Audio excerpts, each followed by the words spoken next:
Hey everybody, it's Mr. Movie here, and now that we looked at we've looked at movies that brought high school into the 90s, such as 10 Things I Hate About You, and early 2000s, such as Mean Girls, we're going to look at teen TV shows of the early 2000s, focusing mostly on One Tree Hill and OC, and have that teen drama effect. We talked about teen comedies, now we're hitting on teen dramas. So with this podcast is going to be mostly on episodes of One Tree Hill and OC, just because these shows I sort of, mostly the OC was the show that all my friends were watching back in high school, and most of them were watching One Tree Hill. One Tree Hill lasted about 9 seasons. OC lasted 4 seasons. So we're going to kind of go through each episode of the OC and One Tree Hill. I'm going to call this There's One Tree in the OC as sort of just to kind of, we're going to go through like the first episode of One Tree Hill and then go through the first episode of the OC. But with this one, I just kind of want to start off by talking about sort of the shows and kind of where I was when I was watching them. See, when One Tree Hill came out, it sort of, I think everybody sort of kind of became fans of it. I kind of knew about it, but it was sort of like you can kind of, when it came out, I was like, all watch it. Wasn't really hooked, and then they threw it on Netflix. My sister got into it. I started watching with her. Got through season 5 or season 4. Then they took it off Netflix, and then I decided, since I started doing this podcasting thing, that hey, why not do a podcast on One Tree Hill and do it on the OC? And then also, I was a fan of the OC with Ryan, or with Ben McKenzie, who now plays Commissioner Gordon on played Commissioner Gordon on the TV series Gotham. So with this episode, I'm going to kind of give you a rundown of why, about the show and what it's about and everything. So One Tree Hill, for those of you who don't know what it's about two half-brothers, Nathan and Lucas Scott, and kind of in the town of a fictional town called Tree Hill, North Carolina, which in basketball is everything. High school basketball is everything in this town. And it kind of deals with their lives. You have their half-brothers. Nathan, same father, different mom. Nathan lives with his mom, who is named Deb. And Nathan lives Lucas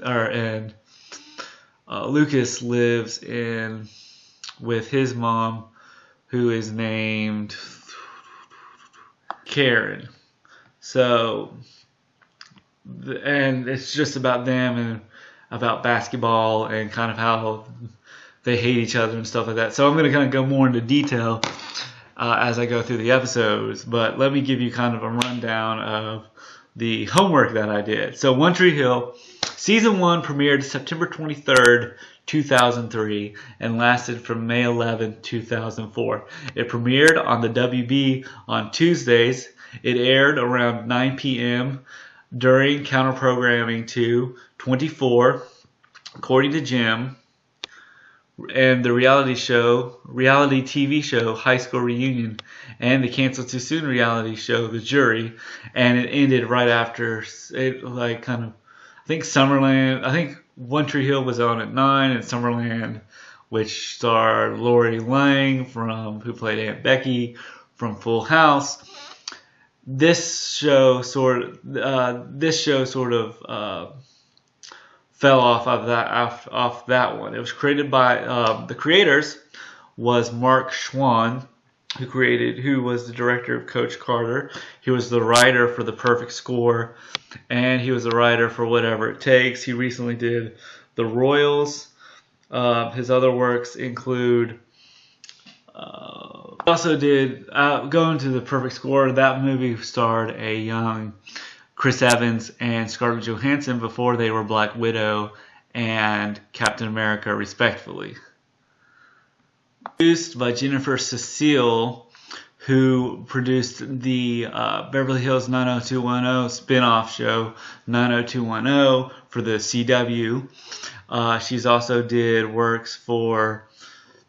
She also produced Brothers and Sisters, Providence, the Disney Channel So Weird, and a 1996 movie called Cadillac Ranch. So there's that. It starred, here are your players. It starred Chad Michael Murray. Chad Michael Murray is best to play Lucas Scott. He was in House of Wax, A Cinderella Story. He was the boy with Hilary Duff. He was the boyfriend for Lindsay Lohan in Freaky Friday. He was in recently he did episodes of Agent Carter, episodes of Southland with OC alum and Gotham star Ben McKenzie. So there's a tie-in there. He plays in this show. He plays Lucas Scott. His other works include he was in Left Behind with Nicolas Cage. He was in other than Agent Carter, he was in a Diaz Christmas Carol Christmas movie, Fruitville Station with Michael B. Jordan. He was in Texas Rising on the History Channel. Outlaws and Angels. He was in Sun Records on CMT. Camp Cold Mirror. He was in a lot of Hallmark movies, including Road to Christmas, Right Before Christmas, Love in Wonderland, and Sand Dollar Cove. He also played Ted Bundy in Ted Bundy's American Boogeyman, and he had a stint in the Archie spin-off TV series for the CW, Riverdale, in 2019 with Cole Sprouse from the guys that did Sweet Life of Zack and Cody and Big Daddy. He recently been in Toying with the Holidays in 2021, and he played with Bruce Willis in a, direct-to-video movie called Fortress with Jesse Madcap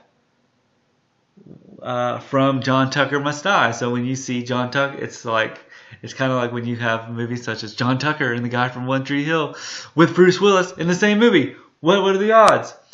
He plays Lucas. So he plays Lucas Scott, and he said he was actually up for the role of Nathan, but chose the character Lucas because when he was 10 years old, his mother actually. Let me rephrase that. Chad Michael Murray's mother was actually abandoned him at 10 years old, and that's the reason why he relates to his character Lucas.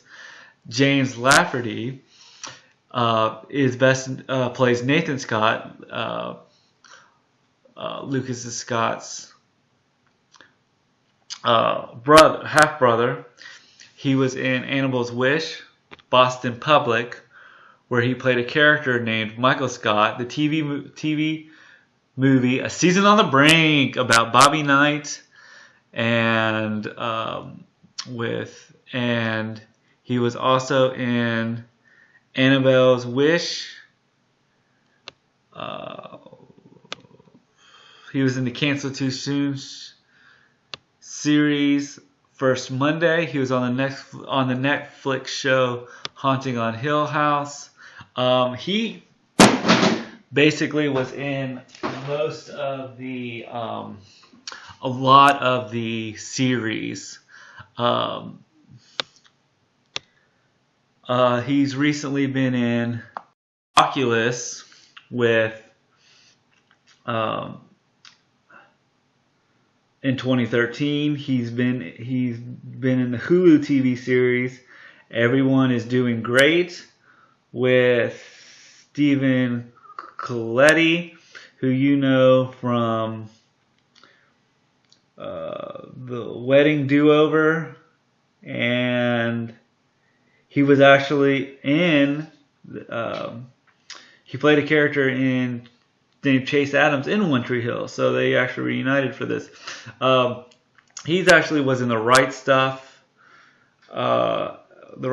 for the Disney Plus National Geographic series, The Haunting on Hill House, episodes of Crisis. He played Emerald Lagaski's son. So he's had a pretty good career since One Tree Hill, but One Tree Hill lasted 9 seasons, so I'm guessing a lot of these actors were so contracted that they just didn't have enough and do a lot between the show and the show ended.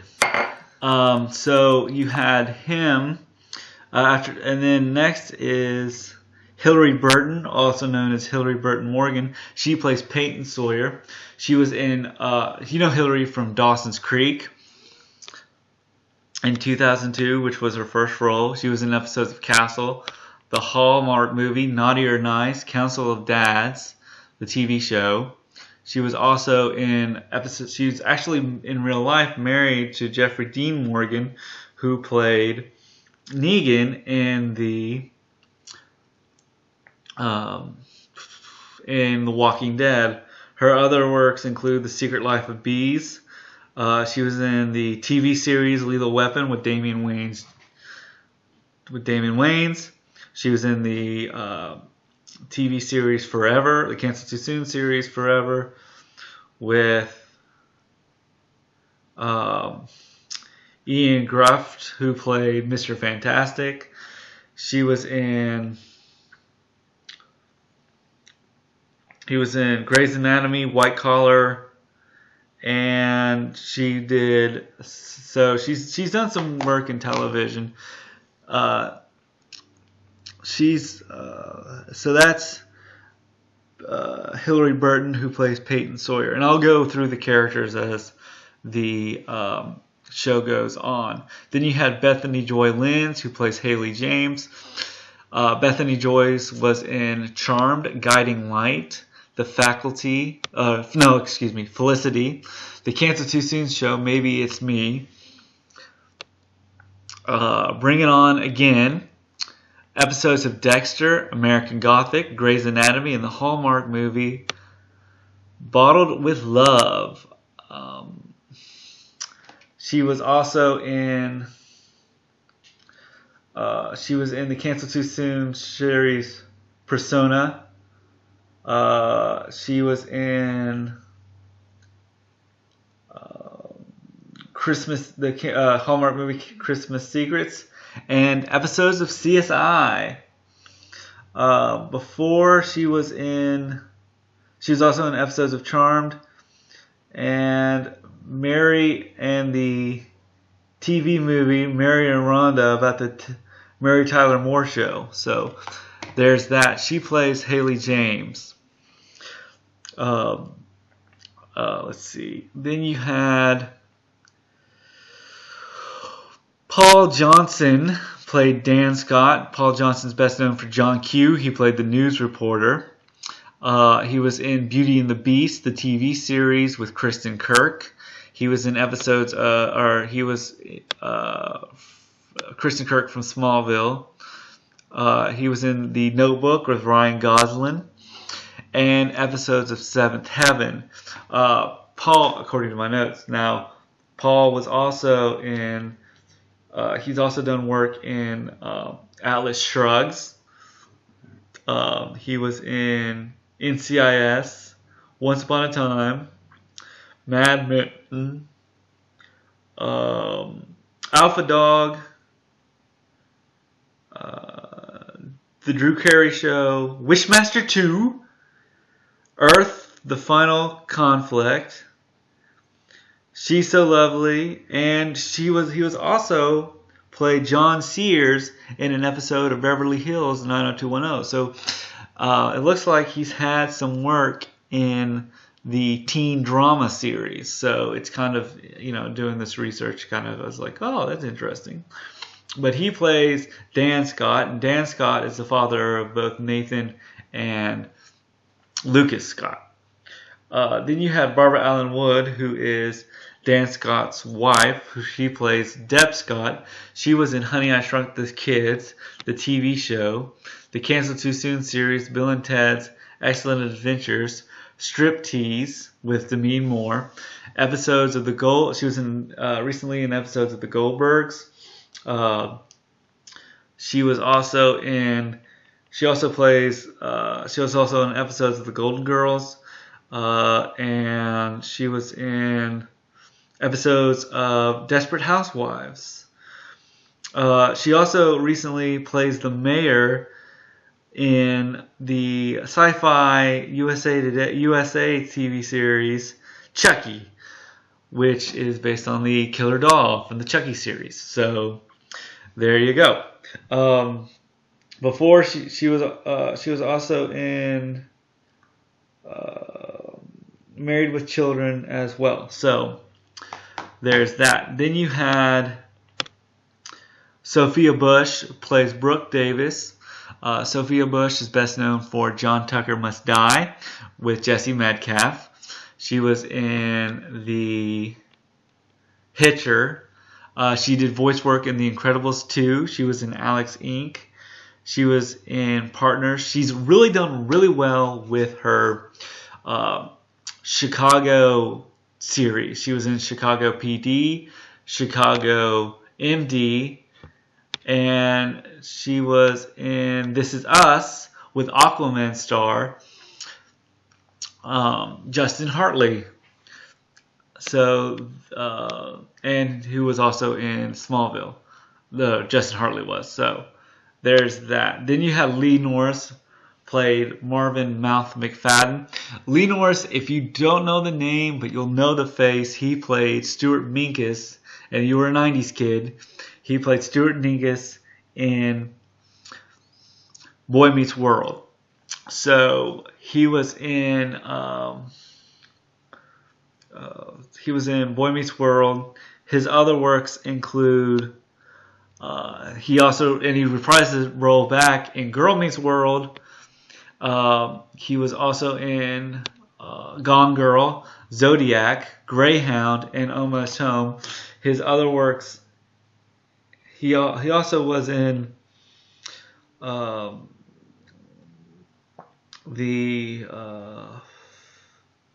he also was in Dawson's Creek, and he was also in August King and the Young Indiana Jones Chronicles. He played Kid 1. Then you had Barry Corbin. Now, Barry Corbin played Coach Whitey Durham. He was in War Games with Matthew Broderick, Northern Exposure, Critters 2, Parenthood, Dallas, the 2012 one with Jesse Metcalfe from John Tucker Must Die with Sophia Bush. He was also played Cam Tucker's father in episodes of Modern Family. He's recently done. He was in Yellowstone, and the Netflix TV series The Ranch, to name a few. According to his IMDb, he did a lot of cowboy movies, but he plays Coach Whitey Durham. Then you had Maura Kelly. Maura Kelly plays Karen Rowe / Karen Scott. If you don't know the name, you'll know the voice. She was the voice of Adult Nala in The Lion King. She was in Cutting Edge. She played, I think, which was about figure skating. She was in Chaplin, the Cancel Too Soon series, To Have and to Hold, and Twin Peaks, and episodes of ER. She's recently been in, I think, The Resident was her, and she was in The Resident on Fox. She was in the Amazon Prime TV show Panic. She was in episodes of Numbers with David Krumholtz from 10 Things I Hate About You and The Santa Claus, where they use math to solve crime. She was in episodes of Heroes and episodes of Law and Order. So there is that. And so there, she plays Karen Rowe, and Karen Rowe is the mother to Lucas Scott. So basically, so Karen Rowe was uh, Dan Scott's high school girlfriend, and she got pregnant with her in high school, and he abandoned him, and that's kind of how the story takes place. Let me just get through the cast so far. So Craig Shefford plays Keith Scott, Dan's brother. He was in, if you know Craig Shefford, he was in A River Runs Through It, Hellraiser, Inferno, Some Kind of Wonderful. His other works include he was in Palmer with Justin Timberlake for Apple TV. He was in the American Horror Stories in 2021. He was in Destruction Los Angeles. He was in Major Crimes on TNT. He was in Badass with Danny Trejo and Ron Perlman. He was in episodes of Psych and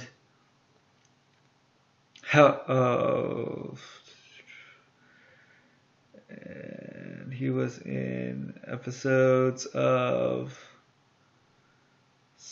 he also did the voice work in Teen Wolf 2.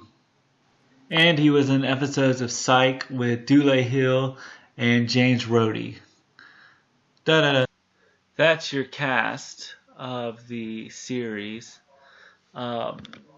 So let's get into sort of the. So the pilot was directed by Brian Gordon, who directed episodes of Boston Public, The Neighbors, the TV show The Neighbors, and the Canceled Too Soon series Trophy Wife. So the series opens up with young woman so the episode opens up with it's Friday night and high school basketball is going on, and we introduce to Nathan Scott and Dan Scott as Dan is watching from the sidelines and telling his son that he needs 20 shots, no less. And they're warming up, and we kind of introduce that it's Friday night and it's basketball time. And the tip-off is taking place, and Nathan Scott is just throwing up threes and, really being sort of the MVP of the game. So then we are introduced to Lucas Scott, who's playing sort of on the what is known as the River Courts, and they're about to start their sort of street ball game. Not game, but game. This includes his team members.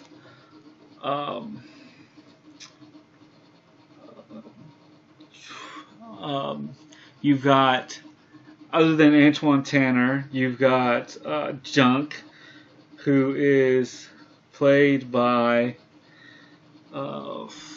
Colin Moss. Colin Moss from movies such as he's been in The Highwayman with Kevin Costner. He was in The Inspectors. He was on episodes of Sleepy Hollow. He was also in The Walking Dead. He was in Eastbound and Down with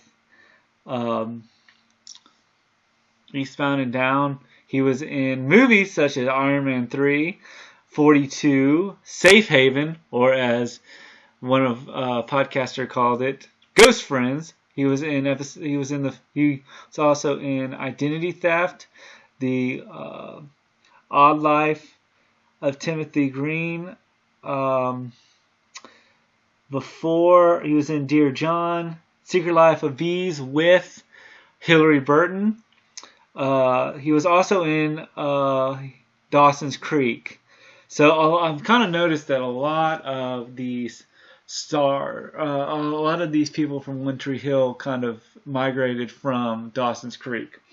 And Junk is sort of he's kind of just one of the groupies of um, Antoine or of Lucas. So then you had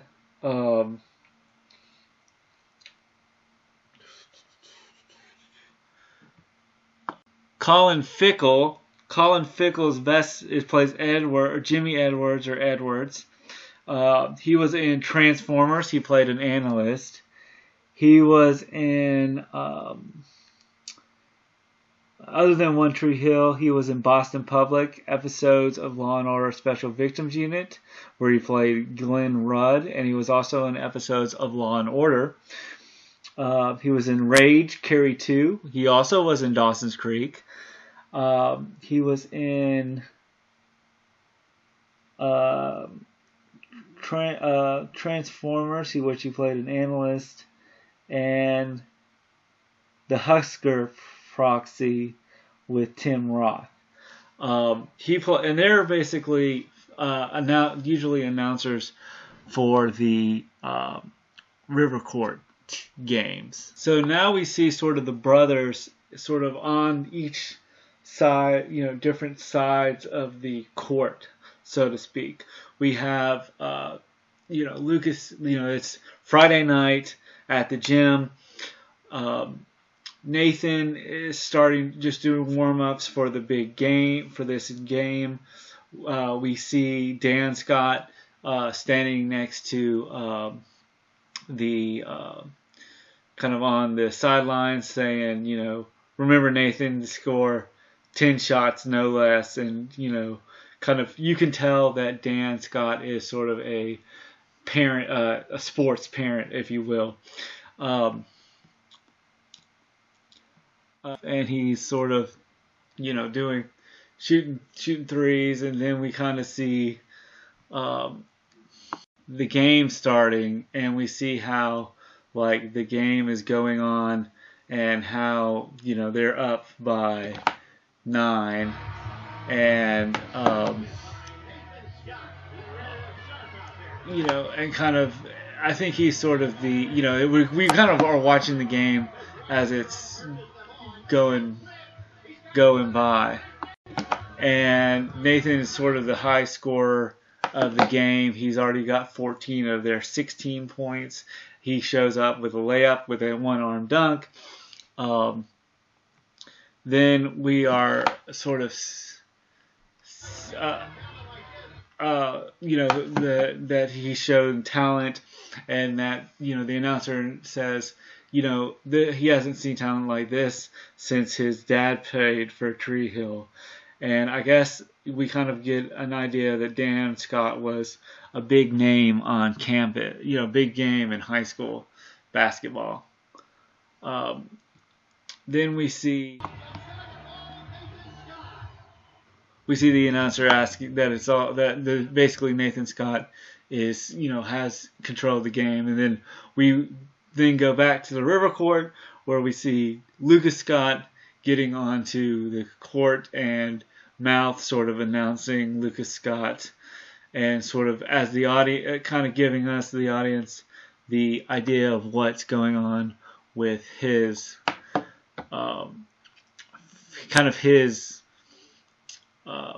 world, and he plays basketball with his group. Mouth announces that his record is 137-3. I don't know if that's by how many games he's won or how good his shooting is. Then you have Junk, who is sort of saying, he sucks. Junk makes fun of how Jimmy smells, and then we kind of go back to Coach Whitey, who is, basically yelling at his team, saying that they are quote unquote stinking up the joint, saying, basically paralleling the words together. The timeout.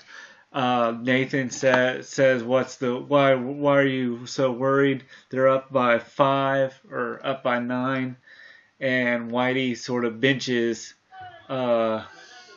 Nathan, and Whitey tells him that he's still the coach and it's his team, and Nathan sort of mouths off and says, whatever you want to believe. And then we go back to back to Lucas. He's scoring up shots left and right. Mouth says that the score is now 14-13, Lucas's team. So then we're going kind of back and forth with both basketball games on the street and on the blacktop and in the gym. And the Tree Hill Ravens aren't making that many shots. And the Owls, I guess, is the team. So it's the Ravens versus the Owls are actually scoring ahead. And Whitey decides to let Nathan back in to the game. Score being 64-67. So we kind of get an idea that Nathan is probably is sort of understandably the best player on the Tree Hill team. So he brings him back in. When he comes back in, he throws the ball in, and Peyton tells him not to shower that night, shower after the game, and we get an idea that Peyton and Nathan are a couple. So then we go back to the blacktop where Lucas and his friends are still playing basketball. Lucas throws the ball in and out. So Nathan's got the ball. He throws it to Tim with 9 seconds left in the game. And we see kind of the parallels between them playing basketball, where both Lucas and Nathan get the ball with like 6 seconds left in the game. Scott for the game, they say Scott for the game, and both brothers shoot the ball at the same time, and it goes in. Swish! Swish! And everybody cheers and celebrates. Then we find out that Nathan and the rest of the basketball team has just stolen a school bus with a bunch of kegs on the bus. So they're, listening to music, driving real fast, and Tim tells them, tell me you didn't just steal a school bus. And Nathan says, relax, we just borrowed it. And so, so they're kind of listening to music, driving around, and Nathan rode. Then see Peyton driving, listening to music on the road while she's fumbling with CDs. Lucas is kind of walking back to his house after the big win on the park courts. So understand that Peyton is Nathan's girlfriend. So there's that. And we kind of get an idea that there's a parallel between the brothers as Nathan and the other team are riding the school bus. They stop by a train. Lucas ends up getting in front of Peyton's car, and the train, then we kind of see where the train moves out, and we find that there is a cop car on the other side with its lights on. and and then we see Lucas almost getting hit, and she's and Peyton's kind of pissed that she just that he was in his way. Lucas stares at Peyton, and Lucas walks away, and we see and the reason why they almost get hit by a train is on the bus is that one of the cheerleaders, I guess, or one of the girls that are on the bus French kisses Nathan. So that's that. So before the train, they miss the train. They're alive. The train passes. Nathan looks like he's made it out of the way, and there's a cop car next to the bus from the train tracks. So today, the principal gathers around all the basketball players and kind of reprimands them for bus Grand Theft Auto they basically go scot. Then Whitey leaves the library, and Dan kind of basically confronts him and tells him that why did you walk away? And he says, half the team is suspended, Nathan's triple teamed, and what are you gonna do? And he says so Dan pretty much just calls out Coach Whitey and tells him that you're letting the team down. And Whitey says, or Dan tells him, you're full of crap. And he says, comes with old age, constipation. So you can tell that Whitey and Dan don't see eye to eye. Then we are past them, and Nathan and Edward says Peyton Sawyer, and and then Junk, who said, kind of makes a comment that, have you seen her webcam, and tells them that she's like naked on it all the time, which isn't true. And Lucas says, I saw her last night. She nearly ran me over, of course, which we just saw. And they are ask Lucas what he's reading, and this is where we can understand that he's a bookworm, where he's intellectually, interesting, where he says he's been reading Steinbeck, The Winters of Our Discontent, which, Skills ask him, can you, read, kind of recite some Steinbeck for him, where he says, nah. And Peyton drives past her, and we find out that her name's Peyton Sawyer by the cast sound. Junk tells him that, have you seen her webcam? He kind of makes a comment that she's like, quote unquote, naked on it all the time, which isn't true. Then Lucas tells them that he saw Peyton last night, and she nearly ran him over.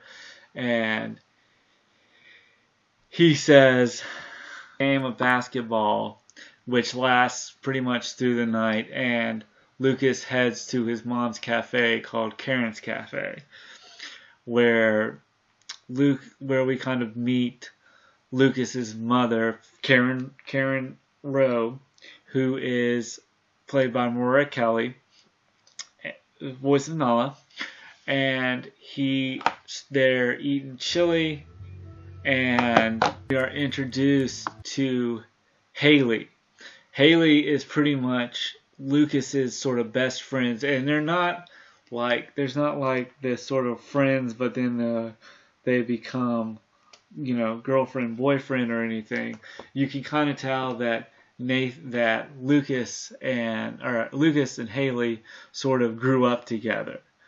That they sort of she actually comes in to the scene reading a Victoria's Secret magazine, like looking through a Victoria's Secret magazine and blaming, Lucas for, ruining her magazine. And they kind of have this kind of fun, relationship that we get to see. And then Lucas, how his day was, and Haley kind of interrupts and says, it's been fun, even though half the world is starving. And she kind of tells Lucas sort of basically, she tells Lucas basically that, did I tell you that I got, I fell today? And you can kind of tell that, she's a motor mouth, but she doesn't come off. And one thing I like about her is that her character is that she doesn't come off as annoying. She just comes off as fun. She could have, it could have been written so much more of like, more of a character that could be like you just want to slap her. But she comes off as sort of a really good, like you kind of can tell that that Lucas and Haley have been sort of like friends, but never really like will they, won't they kind of thing. You could tell them that they were sort of best friends growing up. Karen handing out saying that she found a book of Shakespeare's Julius Caesar. And this sort of tells us that, well, we kind of understand that when they're playing at the basketball scene, the previous scene we saw where they were playing basketball, he says he's been reading Steinbeck. But you can really tell that he really, he finds the books of Julius Caesar. And he kind of talks about that, that book. And he gives it to her. And so Karen basically gives it to Lucas. And Lucas basically Haley gives the book Julius Caesar, and she says that Julius Caesar is in the tides, the young tides of men kind of thing. And he says, then we cut to Whitey sitting in his office and pondering, and Keith shows up. And Keith brings a bottle of whiskey to the office. Whitey says he saw his brother Dan after the hearing, and he says, that he called him despicable, and he talks about himself. He gives him a shot of whiskey into his coffee cup, and he says, he asked, or Coach Whitey asked Dan, or asked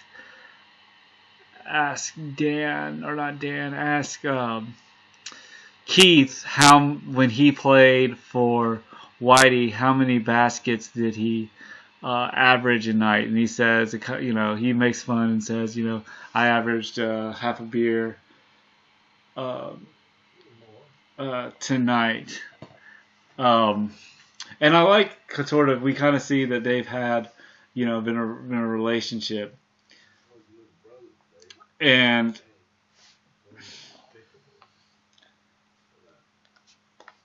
and then he kind of says that Dan crushed the dreams of young men. So Keith lets Whitey know that Lucas plays, and Whitey asks him, where does Lucas play? And he says he plays at down at the park near the river, at the river court. And Whitey says, well, if he had any skill, he would be in the other in the gym with the other players. And and Keith says, why don't you come and take a ride with me down to the river court. So they do. That he, Whitey says if he had any promise, he'd be down in the actual gym with the real players. And he says, "Come on, coach, why don't you come and take a ride with me?" So they go down to the river court and watch Nathan and his friends play ball. And he says, why? And then Coach Whitey says, he says, he could use that in his life, and he says we could all use that in our lives. And just they're reminiscing about sort of their past. And then Whitey kind of asks him or Coach Durham asks him what is up with you and Karen, and Keith is like, we're just friends, and he says, I'm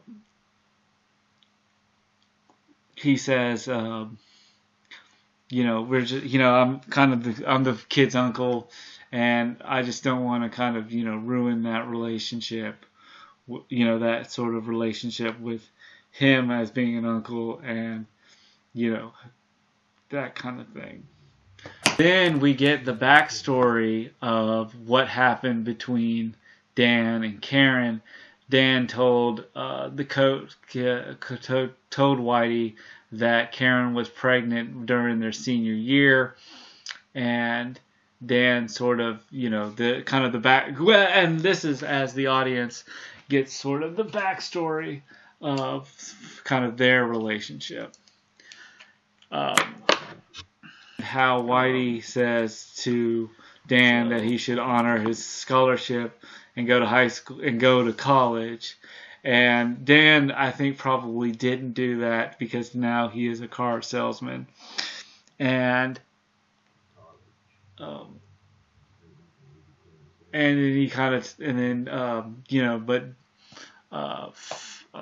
Craig Sheffer's character says, you did Karen a favor and Lucas too, and kind of, I think in that way they sort of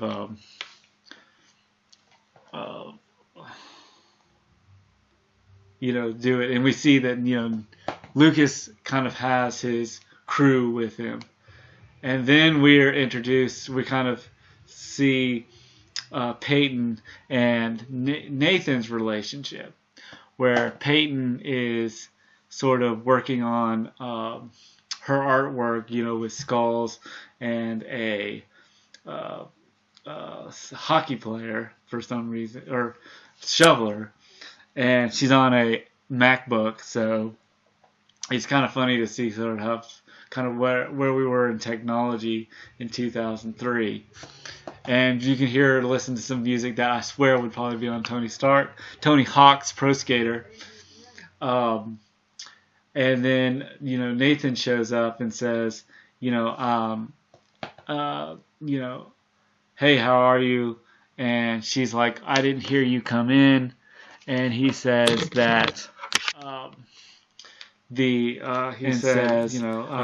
that. And then he sort of was listening to her music and saying, nobody listens to this crap. And he takes the video, the CD, the kind of scratches the record and, turns off the music. And she says, where were you last night? Or where were you tonight? And he says, I was out. Or how she waited for him tonight. And how he just hung out with the guys and they were wanting to just tip a few. And she says, you didn't bother to ask me. And he says, well, I was with the guys. And she's like, I could have been there with you. And then Nathan kind of gets in a hissy fit with her, where he says, I'm getting kind of tired of her attitude, and that I wanted to spend time with you and she's like, well, you wanted to spend time with me and the guys. And so that they're kind of didn't really kind of have a relationship to that. He's like, she wants to spend time with him, but then they basically get into a fight and says, he says, if you want to spend time with me, if you want to spend time with me and half the team, he says, well, yeah, if you don't want to do that, then why don't you just stay in your room and listen to your lame music. And so they get into a fight, and he says, why don't you just listen to your lame music, and I'll see you tomorrow. And she says, how about you don't see me tomorrow? And he says, well, fine by me. And she says, come. And then he kind of says, kind of cockily, that he says, not like I have other girlfriends that I could, hang out with. And she looks like, fine, we're done. Then he kind of comes back and kind of says, look, I'm sorry. And he kind of does all this sort of tells her that basically that a lot of the guys got suspended, and that's put a lot of pressure on him. And he could be saying something like, and it doesn't give me the right to take it out on you. So there's that. And I think so. There's pressure with him, and him still being on the team. And he kind of says, he wants to be just you, her, and him. And then we come back the next day where we're in study hall. And the other thing too I noticed is that we kind of see that Nathan is a big star just because they have a painted rock, which we had in high school with the number 23 on it, and that's Nathan's number, and it was Michael Jordan's number, and it was in North Carolina, so there's a connection there. So then Lucas and Peyton are in study hall. Well, and Nathan are all in study hall, and they're doing study. Lucas looks at Nathan, and looks at Peyton, and then Coach Whitey Durham shows up and says, Scott. And he's like, yeah. And then Nathan says, yeah, coach. And he says, not you, him. And Lucas looks like, me? Why me? So Nathan, or Coach Whitey, takes Lucas to the gym. And at the gym, he says, like, I do a lot of, he kind of, offers him the role, a spot on the team, and he kind of, and I love how he does it, is he says, I kind of do, I like, a lot of people like, he says something to the line of, a lot of people like their gyms quiet, loud, I like mine quiet. And he basically, and he likes to compare his gym like a church. And he basically, Whitey offers Lucas a starting place on his team, and Lucas shuts him down by kind of saying, they kind of have a conversation where he asks Whitey asks Lucas why he quit playing ball in grade school, and he said, I didn't quit, I just like to play down at the river court. He says, well, that's not, says that, that's not much of a game. And he says, and Lucas is like, well, what do you think we're doing down here? He says, I don't know, planning a bank job. And he says, and he says, he offers him an opening in his lineup, which is varsity, which he says, chance of a lifetime. He says, what do you think? And then Lucas says, I think people that pray here are wasting their time. So there's that church metaphor. and he says something in the line of God doesn't watch sports, and he just walks off. Then the next day he goes to he's shooting hoops with his basketball players. Um, and includes Skills, Junk, and Skills basically said, and Skills, you know him from I think he is from Banner. He was in Black Jesus, and I think I've already kind of explained him. But anyway, they're playing basketball, or they're shooting hoops, and Skills is basically saying, you know, he's basically saying, why do you ask you to play and you're not going to play? And he's like, look, I've been guarding you for most of our lives, and you're basically making us an excuse to play basketball with. So, as he doesn't want to play with those guys. And so he says, "Come on, let's shoot for team." And he said, and basically, Skills tells him, "Look, I've been guarding you for since you were in 7th grade, like since they were little kids." And he says, "You're given an opportunity to play basketball.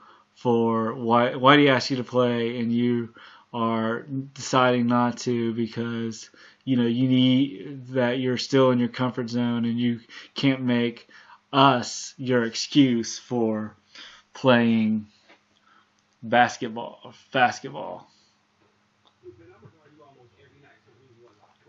And so, and he says, and he thinks it's kind of a waste, and then Luke pretty much says, "Don't you think we belong here?" I mean, and Skills basically says, "We belong here. His friends do." But Lucas pretty much has a better shot to play basketball, and he's good. And he can kind of, be really great at playing ball with, given this opportunity. And he's sort of saying that you're using us as an excuse to not go for something greater. Lucas, and being at the River Court is Lucas's sort of his home, his comfort zone, as you will. And I think playing basketball for Whitey sort of is going to take him out of his comfort zone. Look, we're not going to be shooting for teams just because we're not going to, we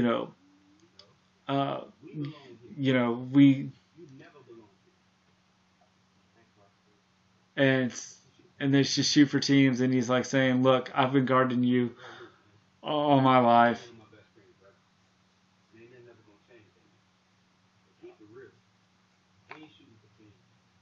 They're shooting to be your excuse."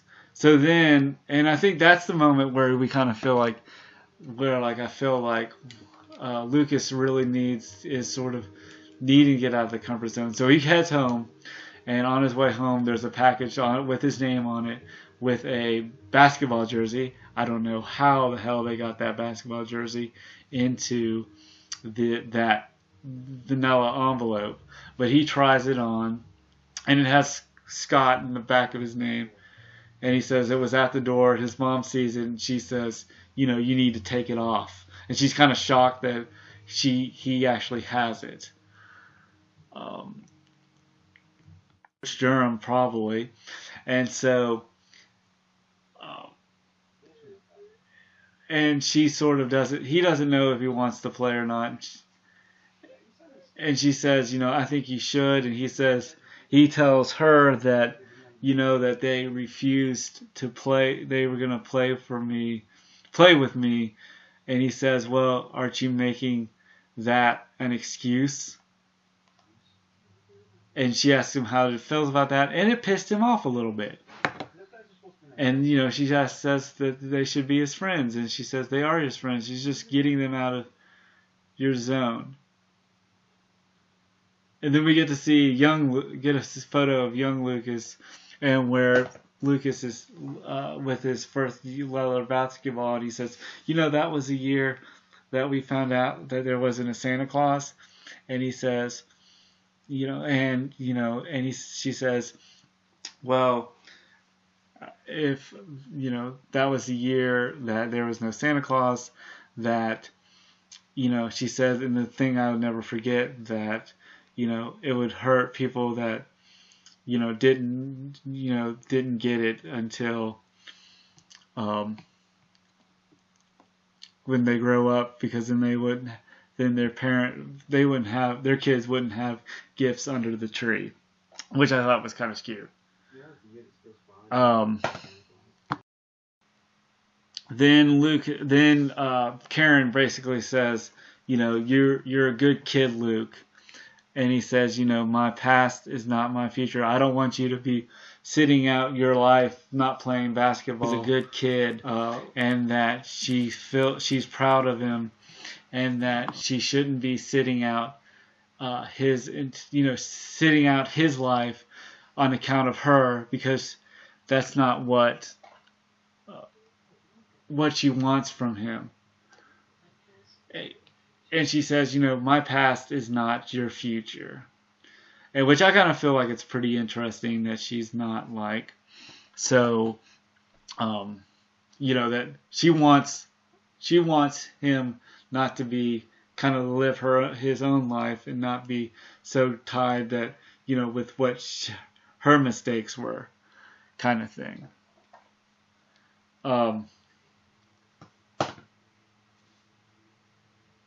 So then we see Nathan, and Nathan is bench pressing, and he's bench pressing about 160, and then Dan shows up and says, and adds more weight to the thing, and he's like, he's like going, then we mentioned that we know that Nathan's mom is out on business. We find out that Nathan's mom is out on a business trip, and she won't be back till next week. And then she's like, and then then Dan asked Nathan what his, what do you know about your my son, about this new kid playing? And he's like, what about you mean your son to play? He says, don't call him that. And I think that's kind of thing is he still does. I think throughout this whole series, I don't know. I think maybe I got through season 3, and I think Dan is pretty much like, pretty much doesn't really care, has no use for Lucas. And he's like, then, so this moment is sort of where we kind of get to see Lucas or Nathan kind of get to talk about, hey, you got a half brother kind of thing. And he kind of talks about how when he was young, and he kind of made a mistake, and sort of they don't see eye to eye, and he's like, he's a total zombie kind of thing. He calls him a total zombie. So then Dan says to Nathan that he says you should go to this kid and tell him that it's not, that he encourages him not to play, and he says, you should, I'm not, Nathan's like, look, I'm not afraid of him. I can handle it. And he says, well, you should worry because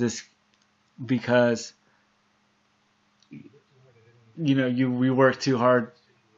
We work too hard for just, this kid to show up and take away your place on the team kind of thing. And,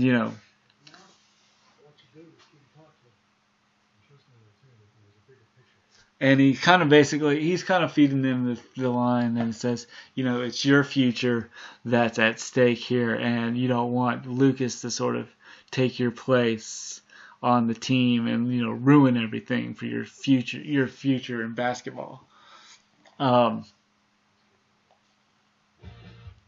So then we see Lucas still shooting up threes, even close to the evening. I mean, it gets pitch dark, and then he goes over to. Then before that, he talks to Tim, and Tim is played by, or he talks to. Plan to go to the. They said, so Tim basically asked him about, the about his, half brother, and he says, so they decide to, and he kind of says, that he's got game, and then he's kind of like, well, what if we could use him? Wouldn't that be all right? And Nathan says, I can handle the team. I can do it with my, with two guys and a cripple, in his words. And he basically says that's practically what I got with the team and what's left of the team, because they're also suspended. So they decide to go to the park and sort of interrogate Lucas. So they get to the park, and Lucas shoots a shot, and he grabs the ball, and he says, can you do this against the double team? Can you take, basically Nathan is saying, can you take the it's easy out in the river court with no pressure, but can you take it with, being in a gymnasium with 1,000 fans telling you suck, and just, two people telling you suck. And then Nathan feels kind of threatened by Lucas, that he's like, what do you, Lucas asks him what he wants. Nathan says, what do I want? What do you want except my girlfriend and the spot in the lineup? My spot in the in the lineup, that kind of thing. Other than my girlfriend, the spot in the lineup. And then he kind of says, none of us want you on a team. And he's like, I don't want you. The guys don't want you. Yours hell don't want you. So then he gives him a challenge and says, you and me, 1-on-1. And kind of offers him the challenge. And he says, you can name the time, you can name the place. And he says, if you win, basically the stakes are, if Nathan wins, or if Lucas wins, Nathan will quit the team. If Nathan wins, he says you crawl back into the hole that you needed to be in. Ask them, what time and place do you want to meet? And then we're actually, so then Haley and Lucas are kind of talking. And this is where I kind of see where Lucas is kind of, very intellectual, where she walks in front of pigeons and the pigeons fly off, and she says, oh my gosh, I was attacked by I'm so clumsy, I was attacked by a flock of crows last week. And and Lucas says, a group of crows is called a murder. Yeah, it's a murder of crows. And then he says, Parliament of Owls, murder of crows. And then she's like going, that is why people think you're weird. And I think that's the thing. I think Lucas is sort of a nerd, but not nerd, but he's just sort of like, bookwormy, I guess. And she's kind of like, and that is why people think you're weird. And then Yeah. And then he kind of talks about, uh, you know, how he wants to show Dan, kind of want to shows Dan up and says, show up Dan and how kind of what a mistake he made. And then uh, Haley kind of asked, kind of what are ravens? And ravens are sort of the name of the sort of Tree Hill basketball team, and they're called the Tree Hill Ravens. And she says the Ravens are known as an unkindness.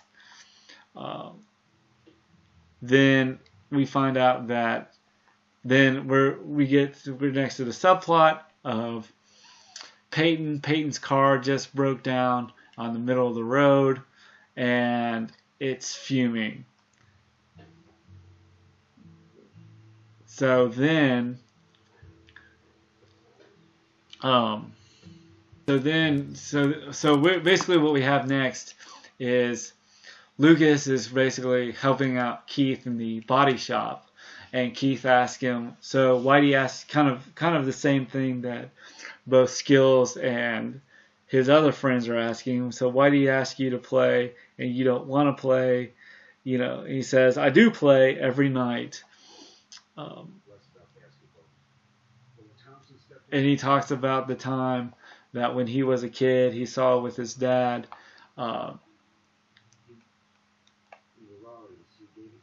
He got to see David Thompson play, and he could, he tells him how he couldn't at the time he couldn't care much about basketball, but David Thompson pretty much made him just love the game of basketball, or not made him love it, but inspired him to love the game of basketball, because he said he was so quick and so graceful. He was so quick and so graceful.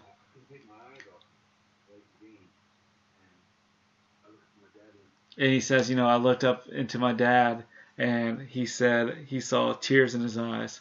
And he says, 100,000 people in the crowd, and this guy has tears in his eyes.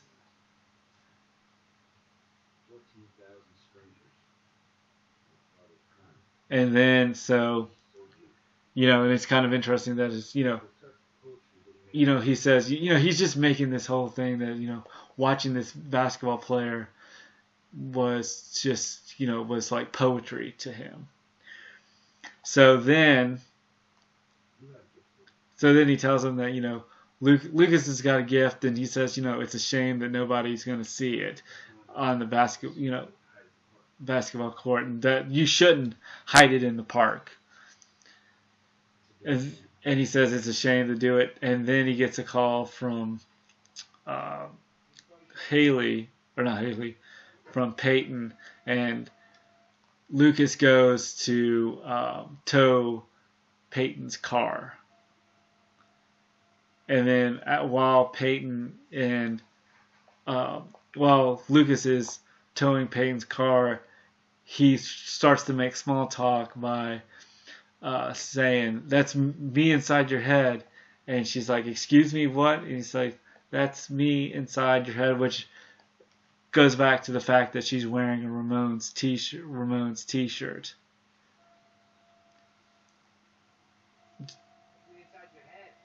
And that's me. It's no effect. Excuse me. It's not the Ramones t-shirt. It's the No Effects title of the song, which is a sticker on one of her art sketchbooks. So then she calls Nathan, and Nathan's too busy at basketball practice to basically be a good boyfriend and help her out, and says, why don't you just leave the gym? And just kind of like how she's basically like, you need to kind of go in and kind of help me out. And then she says, he offers her a ride, and she offers him a ride, or he offers her a ride, and she's like, well, no, that's what I want. And then she says, ask my dad what he wants to do. Ask your dad what you want to do with an estimate. And he's actually, well, it's my uncle. And she's like, well, is that your story? And then before he leaves, he asks her a question. If you're a cheerleader, why are you a cheerleader? Because you seem to be like the most uncheery person. Why are you a cheerleader? I mean, no offense, least cheered person I know. And then he starts to get into his car, and then Dan pulls up to Keith's body shop to kind of have some brother talk.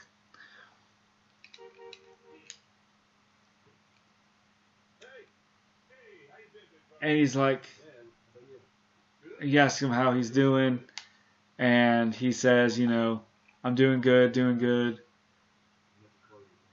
And he says, I sent you some business over your way. And,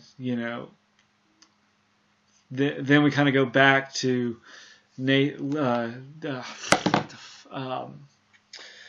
Lucas and Peyton sitting on the side of the road.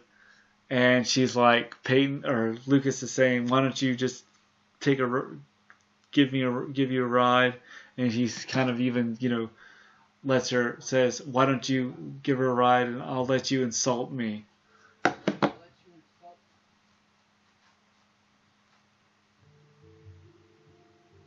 And she's like, first of all, you don't know me. Second of all, you don't know me. And then she says, then she's like, she kind of looks at it and says, I think my thought is that she asks, why are guys such jerks? And he says, guys or just Nathan? And she says, both. And she's like, you're why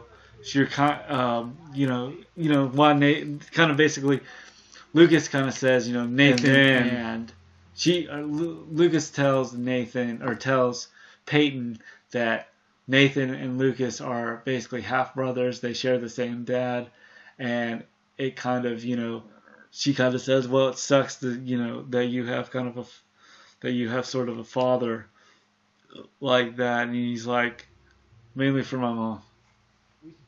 And then he kind of gives the backstory of how they used to play in junior leagues together and how much he loved it and how both of them loved it. And he was good at it. And then she kind of makes a joke that says, when he says that, is there anything that I could be better at than anything else? And she says jokingly, sex. And he's like, joke. She's like, joke. And then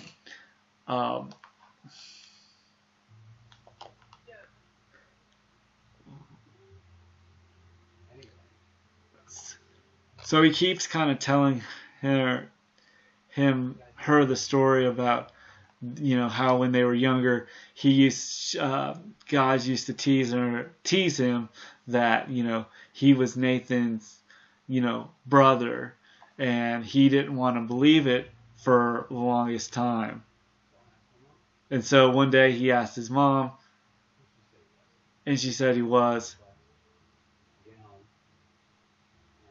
And then when he gets home that day, that he hears her crying, and then he knew it was true. So he went back, and he just didn't want to see his face. He kind of says it because he kind of did it to kind of basically protect her from, being involved with his father. And and then Peyton sort of says, well, why in the hell did you tell me all that? And he says, maybe that was the point. So then Dan shows up to Keith's body shop and sort of tells Keith to talk Lucas out of Lucas out of playing basketball by saying, Nathan has a real future in this game, and he says, and then Keith basically says, a real future. Let me tell you something. Then Keith asks Dan, have you ever thought about Lucas's future? And then he basically kind of denies. He says, I don't really even understand, why this kid exists. And he said, and he sort of tells him that Dan tells Nathan, Dan tells Nathan, or tells Keith that he told Karen that he would fix their relationship. And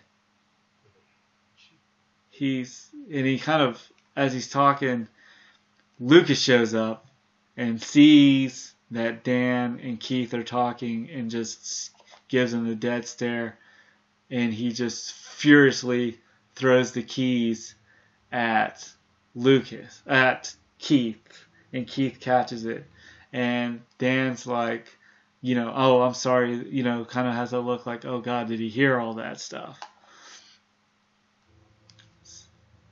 So then Lucas is out on the basketball court at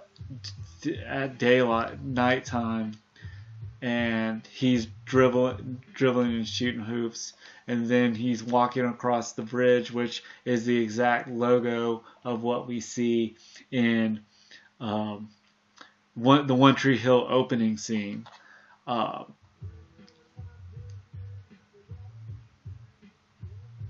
And then we kind of go back and forth to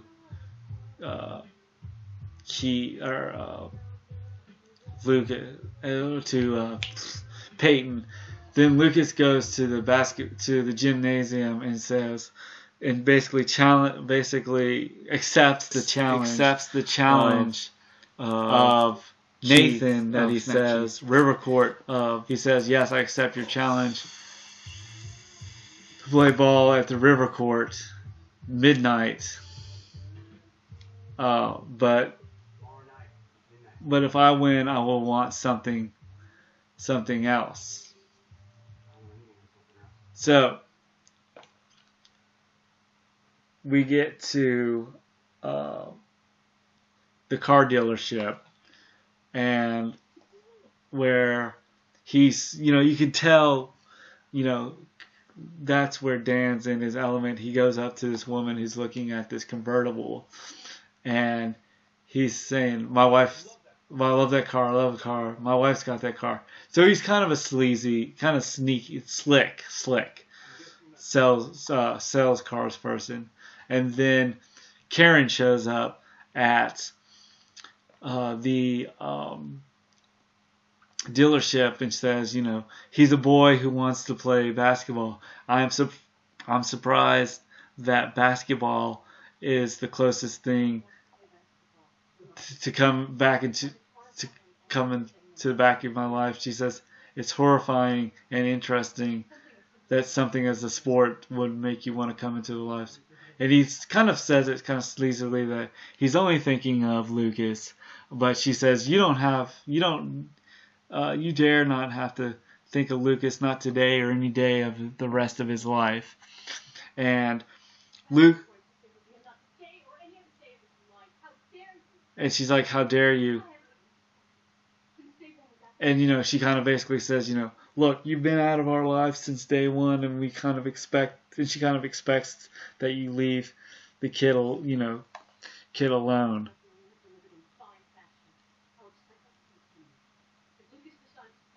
And then she's like, well, if Lucas decides to play ball for the Ravens, then you won't do anything about that. And so, and then, and, then she tells him that you've done enough, that you shouldn't humiliate him, that that's enough, and he kind of sits there pondering about that. So then we see Nathan getting out of the shower, and Dan shows up and says, "Are you really going to?" He says, he sees her and he says, he says a line of some, he sees Nathan getting out of the shower, and he finds out that he's got his nipple pierced, and he says, Nathan, if I wanted a daughter, I would have adopted one. And he says, "Oh, so you can abandon him too?" And he says, "Sorry, Dad, it's just a joke." And then Nathan or Dan is pretty much saying, you're giving, are you really going to, basically play this guy? Is this bet a real joke? Are you really going to leave the team? Because if you do, then could you imagine, throwing away your future? And he's kind of like, you have everything to lose and nothing to gain. And he says, what do you call everything? I call nothing. And and Dan's pretty much like saying, look, you really don't need to put yourself out there and throw away your future and get off the team and ruin your, he thinks that basically this whole game is going to round up into him losing, being, kicking off the team and losing up his future and everything. And then, and he says, then Nathan basically tells Dan that, look, he's done a lot for Dan, but he wants this to be about, do this for him kind of thing.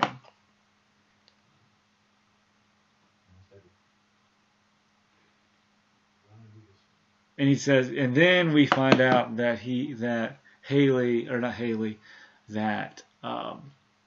Peyton was in the shower with him. And then we get to back to Karen's Cafe, where where Karen and Keith are organizing books. And that the game's going to be fine. And basically Keith is reassuring Karen that that he's going to be fine at basketball. And he's like, when you watch, he's been, watching him play on the river court, and he says, when you watch him play basketball, it's like poetry. He's like gonna be fine. And then she reminisces about, the past, and then sort of reminiscing about the past and organizing books. And she's like, and Haley listening behind, and we get to see Haley, who's behind the counter, says, I was listening just a little bit. And then he's like, how did I get so far fast? And it was all a blur. It was up to the roof where Lucas is, and he turns on all the lights, and he's like, Lucas asked Haley, do you think I'm selfish for playing Nathan? And she's like going, well, your mom's worried about you. She's been with Keith sorting through books, sorting through her past. And she's like, look, Luke, you and your mom, she says, Luke, I'm glad we're friends, but you and your mom worry just too damn much. And,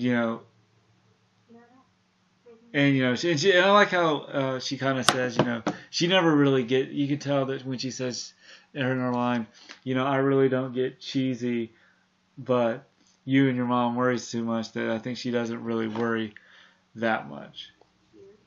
Weird. And then she tells him that he's a really good guy and that she's glad they're friends. So, and she said, but you and your mom worry too much.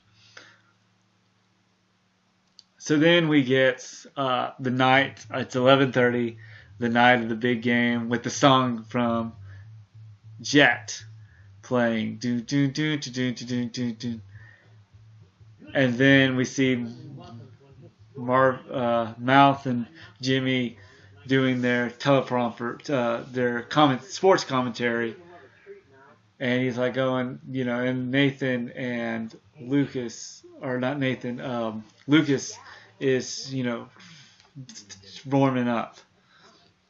And then we get to Lucas. No, we get to.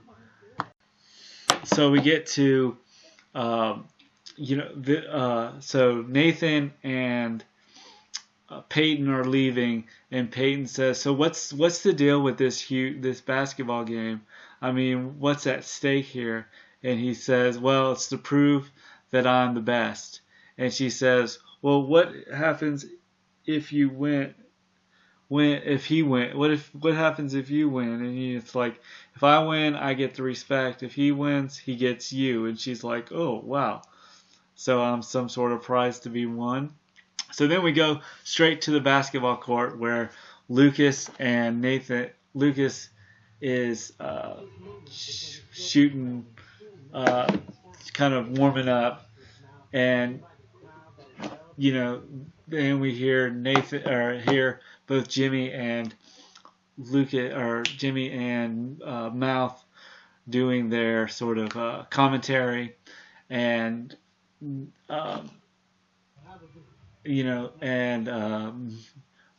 Junk shows up and tells them that you don't have a booth yet, and then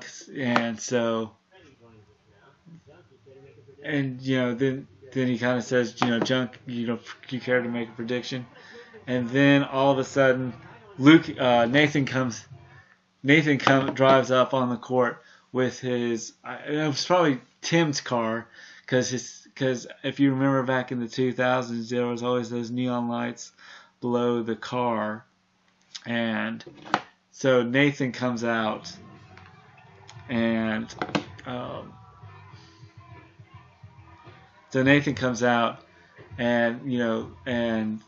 he sort of is greeted by all the fans, and Tim basically tells him that I called a few people just to get you, get some people out.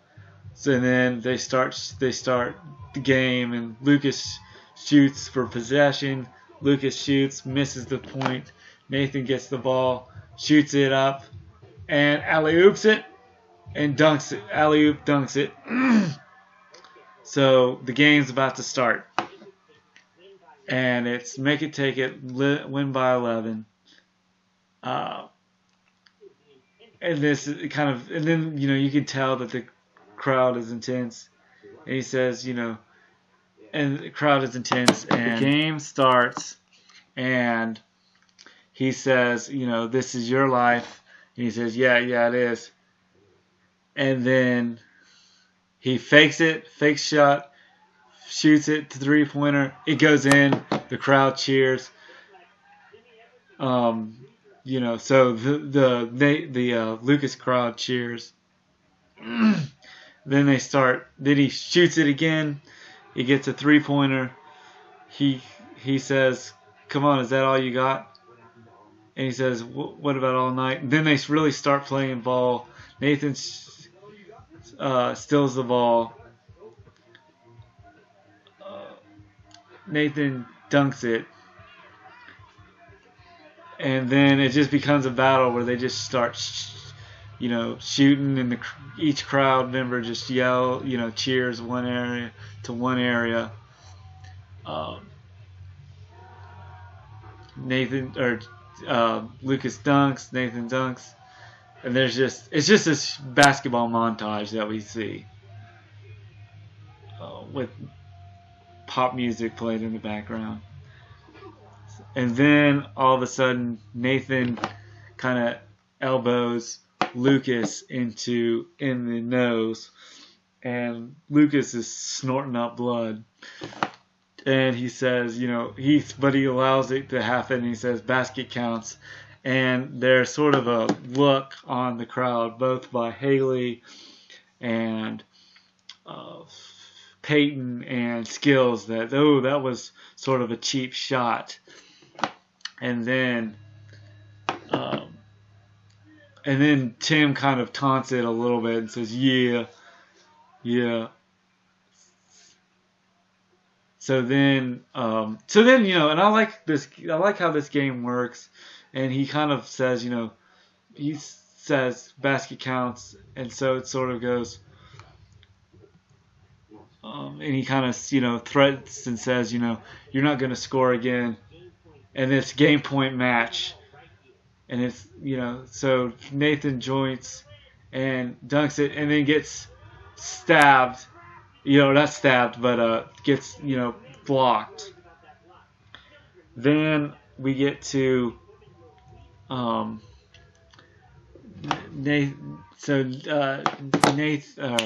Lucas shoots so Lucas blocks Nathan's shot. Lucas gets the ball, shoots a 3-pointer, shoots, ties it up, and then he's down, or no, he's actually down by 1, excuse me. So, and then he says, don't choke now. He shoots it again, and it's all tied up, excuse me. And then, Tim basically tells Nathan to just be like, come on, don't screw this up for me. And then, Nathan kind of takes this time to taunt Lucas and saying, he's never mentioned you, not once after all these years. And Lucas says, this is one's for my mom. And he says, this is from my mom. And he starts dribbling. And he turns, looks, fakes, look for the win. And the ball goes in. The crowd goes wild. Everybody cheers. And all his crew and everybody looks on and, cheers and dance, and, that kind of thing. And so the game's over. Lucas wins. Nathan looks on in shock. And walks away and doesn't really say anything to Peyton.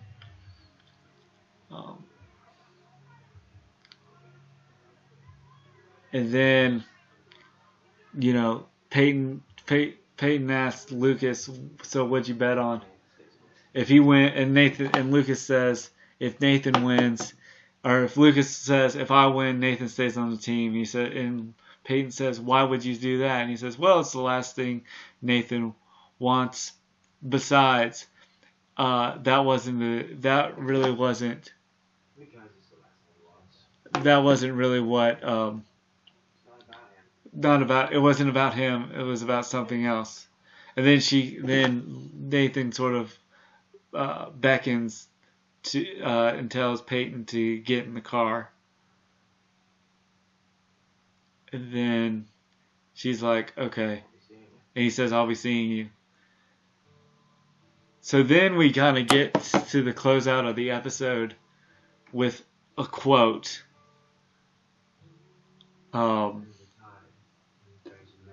Which goes like the episodes of One Tree Hill. There's usually an ending quote.